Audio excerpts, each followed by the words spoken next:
Assalamualaikum warahmatullahi wabarakatuh. Berjumpa lagi dengan kami di channel Sajadah Kiai. Kali ini kami akan membahas Lebih dekat Pondok Tremas, tradisi, naun, lahirkan dokter hingga ulama besar.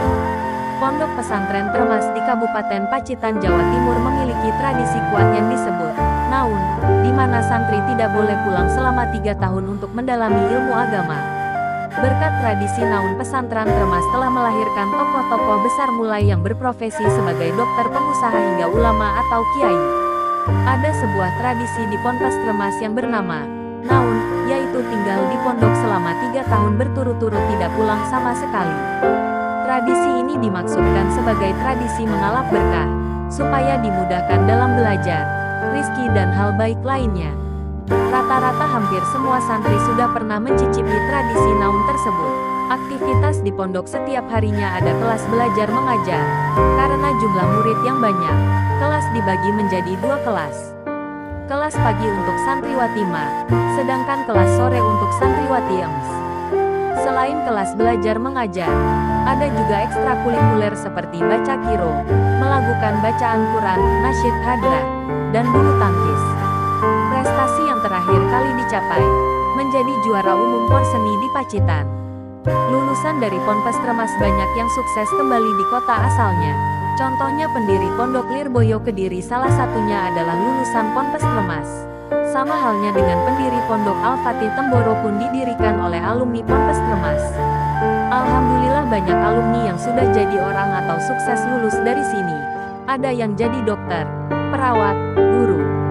Bahkan pendiri Pondok Lirboyo Kediri, pendiri Pondok Al-Fatih Temboro alumni Sinimba, Tutur Titik Diansari, 25, warga asli Pekalongan alumni Ponpes Tremas, yang juga menjabat sebagai guru dan pengurus sekretariat Putri Pondok.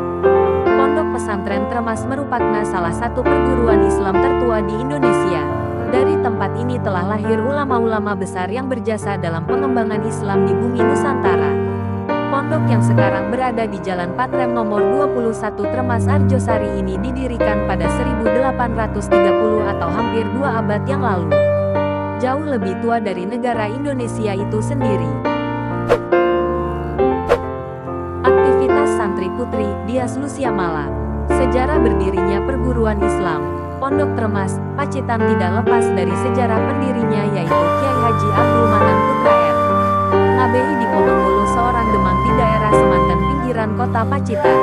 Dikutip dari pondokremas.com, Kiai Haji Abdul Manan pada masa kecilnya bernama Bagus Darso dan terkenal cerdas serta tertarik terhadap problematika religius.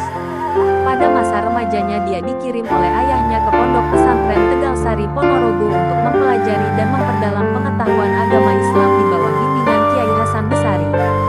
Selama mondok, Bagus Darso selalu belajar dengan rajin dan tekun. Karena ketekunan, kerajinan dan kecerdasan yang dibawanya semenjak kecil itulah maka kepandaian Bagus Darso dalam menguasai dan memahami ilmu yang dipelajarinya melebihi kawan-kawan sebayanya. Setelah Bagus Darso dianggap cukup ilmu, dia pulang ke Semanten. Di desa inilah beliau kemudian menyelenggarakan pengajian yang sudah barang tentu bermula dengan sangat sederhana.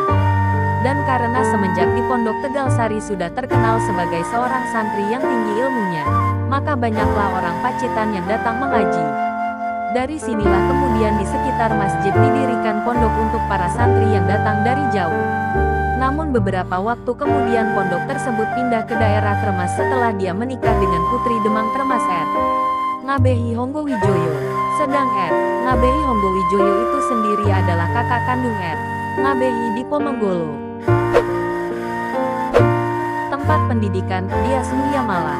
Berdasarkan pertimbangan itulah maka Bagus Darso kemudian memutuskan pindah dari Semanten ke daerah Tremas dan mendirikan pondok pesantren yang kemudian disebut Pondok Tremas. Tremas sendiri berasal dari kata patrem yang berarti senjata atau keris kecil, dan mas berasal dari kata emas yang berarti logam mulia yang biasa dipakai untuk perhiasan kaum wanita. Kata ini berkaitan erat dengan cerita tentang dibukanya sebuah hutan yang akhirnya dinamakan Tremas. Adapun yang pertama kali membuka hutan tersebut adalah seorang pembawa keraton Surakarta yang bernama Ketok Jenggot. Atas perintah Raja Keraton Surakarta sebagai hadiah atas jasanya berhasil mengamankan keraton dari mara bahaya. seragam untuk santri putri Dias Lucia Mala. Perlu diketahui bahwa sebelum Ketok Jenggot membuka hutan Tremas, di daerah tersebut sudah ada sekelompok orang yang lebih dahulu datang dan bermukim, yaitu R. Nabehi Hombowijoyo ayah Nyai Abdul Manan. Maka dari itu setelah meminta izin dan memberi keterangan tentang tugasnya, barulah Ketok Jenggot mulai melaksanakan tugasnya dengan membuka sebagian besar hutan di daerah tersebut. Setelah tugasnya selesai, senjata patrem emas yang dibawanya itu ditanam di tempat beliau pertama kali membuka hutan tersebut, dan akhirnya daerah yang baru dibukanya tersebut diberi nama Tremas.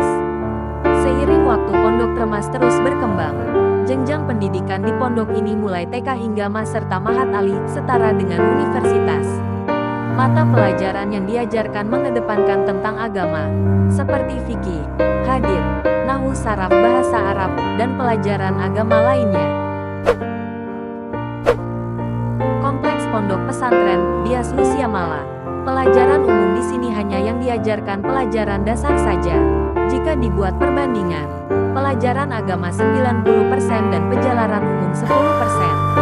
Apabila ada calon santri lulusan dari SD umum bukan dari Ponpes Tremas, maka ada yang namanya masa transisi atau persiapan kelas selama 1 tahun untuk belajar bahasa Arab membaca nulis sebelum masuk ke jenjang EMS di pondok. Jika lulusan dari SMP umum pun juga sama, bedanya hanya lama waktunya. Untuk jenjang ini butuh 2 tahun masa persiapannya. Jika hendak menimba ilmu di Pondok Pesantren Tremas bisa langsung ke sekretariat pondok yang letaknya berada di depan Masjid Tremas. Terima kasih telah menonton video kami. Jangan lupa like, comment, share, dan subscribe channel Sajadah Kiai, serta bunyikan loncengnya agar tidak ketinggalan video-video terbaru kami. Dengan mensubscribe berarti Anda mendukung channel kami, serta membuat kami lebih semangat dan konsisten dalam membuat video-video terbaru. Wassalamualaikum warahmatullahi wabarakatuh.